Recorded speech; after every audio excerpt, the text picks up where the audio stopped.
ਹਾਂਜੀ ਮੈਂ ਠੀਕ ਹਾਂ, ਤੁਸੀਂ ਦੱਸੋ। ਮੈਂ ਨਾ ਦਾਦੇ ਕੋਲ ਨਾ ਸੂਟ ਸਵਾਣੇ ਸੀ, ਸੋਹਣੇ ਸੋਹਣੇ ਸੂਟ ਇੰਨੇ ਸੋਹਣੇ ਸਵਾ ਕੇ ਦਈਓ ਨਾ ਕਿ ਮੈਂ ਖੁਦ ਹੈਰਾਨ ਹੋ ਜਾ। ਓ ਮਾਈ ਗॉड, ਤੇ ਕਿੰਨੇ ਪਾਏ ਹੈ? ਹਾਂਜੀ ਸਾਰੇ ਪਾਸੇ ਬਸ ਪੀਹੂ ਜੀ ਹੋ ਜੇ। ਹਾਂਜੀ ਬਿਲਕੁਲ ਹੋਏਗੀ ਪੀਹੂ ਜੀ। Then done.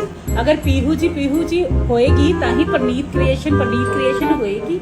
ਦੀਦੀ ਮੇਰੀ ਫਿਟਿੰਗ ਨਾ ਥੋੜੀ ਜਿਹੀ ਖੁੱਲੀ ਜਿਹੀ ਕਰ ਦਿਓ ਕਿਉਂਕਿ ਮੈਂ ਖਾਣ ਪੀਣ ਦਾ ਵੀ ਕਰਨਾ ਹੁੰਦਾ ਹੈ।